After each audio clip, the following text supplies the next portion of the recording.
নমস্কার বন্ধুরা, আমি আজকে আমার এই ভিডিওতে তুলে ধরবো কিভাবে আপনি অমরনাথ যাত্রার পুরো রেজিস্ট্রেশনটি কমপ্লিট করতে পারবেন। পুরো ফুল রেজিস্ট্রেশন প্রসেসটি আমি আমার এই ভিডিওতে আপনাদের কাছে তুলে ধরবো। তাই অবশ্যই এই সাইনবোর্ড আসার পরে আমরা কিন্তু এখানে স্টার্টিং ডেট, এন্ডিং ডেট সব কিন্তু দেখতে পেয়ে যাবো। কবে যাত্রাটি স্টার্ট হচ্ছে, কবে যাত্রাটি শেষ হচ্ছে, সব কিন্তু আমরা দেখতে পাবো। এবার এখানে এসে কী করতে হবে, যেটা আমাদের করতে হবে, এখানে এসে আমাদের যেতে হবে অনলাইন সার্ভিসে। অনলাইন সার্ভিসে গিয়ে আমাদের কিন্তু ওই যে যাত্রা পারমিট বলে যে অপশানটি আছে, যাত্রা পারমিট রেজিস্ট্রেশন, ওখানে প্রথমে আমাদের ক্লিক করতে হবে। এই ক্লিক করার পরে সমস্ত নথি এগ্রি করে নথিগুলো পড়ে নিয়ে আমাদের কিন্তু রেজিস্টার নাওতে ক্লিক করতে হবে। এবার রেজিস্টার নাওতে ক্লিক করার পরে যেটা প্রথম কাজ হলো আমাদের দেখা, সেটা হচ্ছে আমাদের তার রেজিস্টার নেওয়ার আগে যে এইগুলো একটু আপনারা দেখে নেবেন, যেটা কি করণীয় এগুলো দেখে নিলেন। যে রেজিস্টার নাওতে ক্লিক করলে, এবার রেজিস্টার নাওতে ক্লিক করলে এগুলো ইন্টারফেস আপনাদের কাছে ওপেন হয়ে যাবে, যেখানে কিন্তু সমস্ত ফিল্ডগুলি কিন্তু কেয়ারফুলি ভাবে আপনাদের কিন্তু ফিল আপ করতে হবে। এক হচ্ছে যাত্রা রুট, মানে এই যাত্রা রুট বলতে আপনার দুদিক দিয়ে যাত্রা শুরু হচ্ছে, এক হচ্ছে বালটাল দিয়ে, আরেকটা হচ্ছে পেহেলগাম দিয়ে। আপনি যে কোনো একটি রুট চুজ করতে পারেন। সম্ভবত সবাই কিন্তু বেলগাঁও রুট যাওয়ার জন্য সিলেক্ট করে, তাই আপনারা বেলগাঁও রুটটা সিলেক্ট করবেন এবং এখানে ডেটটা সিলেক্ট করবেন। এখানে কিন্তু ওই ডেটের মধ্যে স্টার্টিং ডেট, এন্ডিং ডেট দেখে নেবেন। দেখুন 29শে জুন শুরু হচ্ছে এবং শেষ হচ্ছে কত 18ই আগস্ট। তো ওইখানে আপনি আপনার নিজের মতো করে একটি ডেট সিলেক্ট করবেন এবং দেখে নেবেন স্লটটি অ্যাভেলেবেল আছে কিনা। আরেকটি মনে রাখবেন, এখানে কিন্তু 3000-এর বেশি কিন্তু স্লট অ্যাভেলেবেল থাকে না। সাপোজ আমরা সিলেক্ট করলাম 21শে জুলাই আমরা যাব, সিট অ্যাভেলেবিলিটি ক্লিক করলাম, যে সিট অ্যাভেলেবেল আছে কিনা, নেই, এটা পুরনো হয়েছে, তাই আপনি পারবেন না, আপনাকে নেক্সট ডেট সিলেক্ট করতে হবে।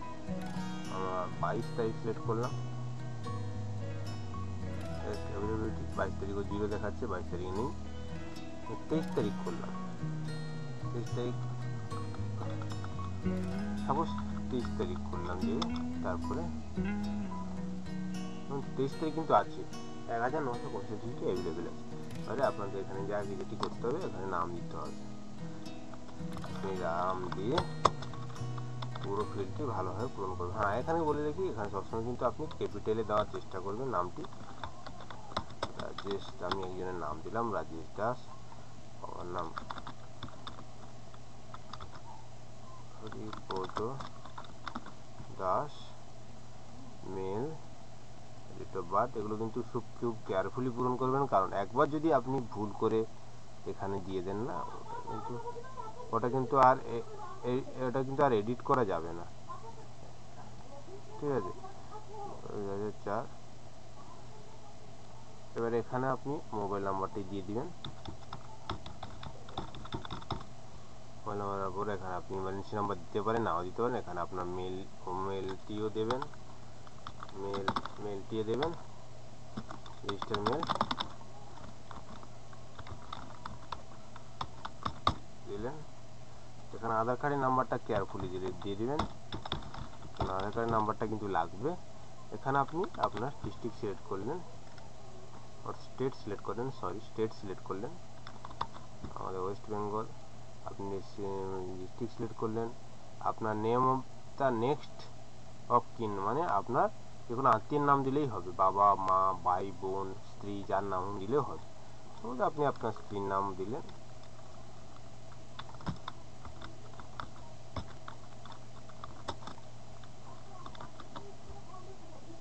এবার ব্লাড গ্রুপ দিলেন, এখানে যাত্রী অ্যাড্রেস, মানে আপনার ফুল অ্যাড্রেস দেবেন। হ্যাঁ, এখানে মনে রাখবেন কিন্তু স্পেশাল ক্যারেক্টার স্লেশ বা হাইফেন ছাড়া কিন্তু কিছু দিতে পারবেন না।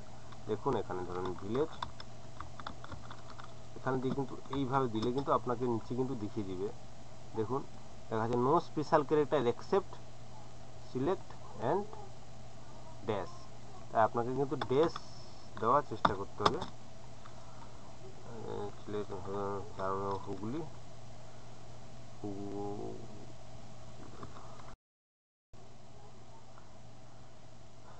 আপনি এটা দিলেন, পুরো সিলেক্ট করলেন। এখানে সিলেক্ট করলেন আপনার ন্যাশনালিটি, সিলেক্ট করলেন,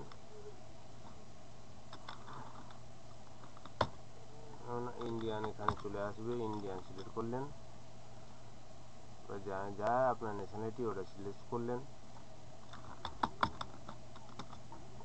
এখানে আপনি আপনার মেডিকেল কোথা থেকে করিয়েছেন ওটা সিলেক্ট করলেন, মেডিকেল কোথা থেকে করালেন, কোন হসপিটাল, কোন যে হসপিটালগুলো লিস্ট এখানে দেওয়া থাকবে ওখান থেকে আপনি, সাপোজ আমি ওয়েস্ট বেঙ্গল থেকে করিয়েছি, ওয়েস্ট বেঙ্গলের সাপোজ আমি কলকাতা থেকে করিয়েছি, তাহলে এখানে কলকাতার যে হসপিটালগুলোর লিস্ট এখানে কিন্তু লিস্টগুলো পেয়ে যাবেন, এখানে লিস্টগুলি দিয়ে দিবেন, অটোমেটিক দিয়ে দিবে এবং ফটোগ্রাফিটা দিলেন, মেডিকেল সার্টিফিকেট দিলেন, এখান থেকে দিলেন, দিয়ে এখানে সার্টিফিকেট ইস্যু ডেট দিয়ে দিলেন, আই এগ্রি করলেন। এবারে এখানে আপনি ক্যাপচার কোডটি দিয়ে দিলেন ভিজি, দিয়ে সাবমিট করে দিলেন। সাবমিট করে দেওয়ার পরে যেটা আপনি দেখতে পারবেন যে এবারে নেক্সট কিন্তু আপনাদেরকে মোবাইল নাম্বার দিয়ে এটা ভেরিফাই করতে বলবে।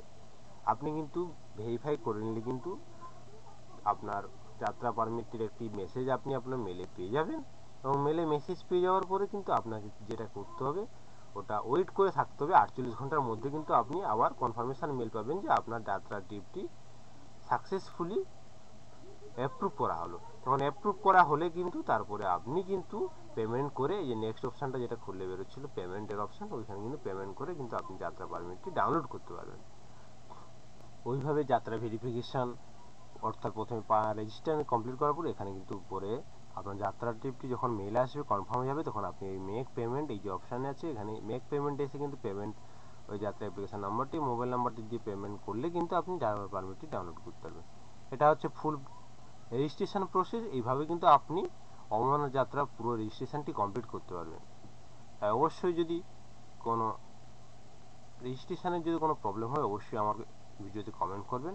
আজকের মতন বিদায়, দেখা হচ্ছে পরের ভিডিওতে।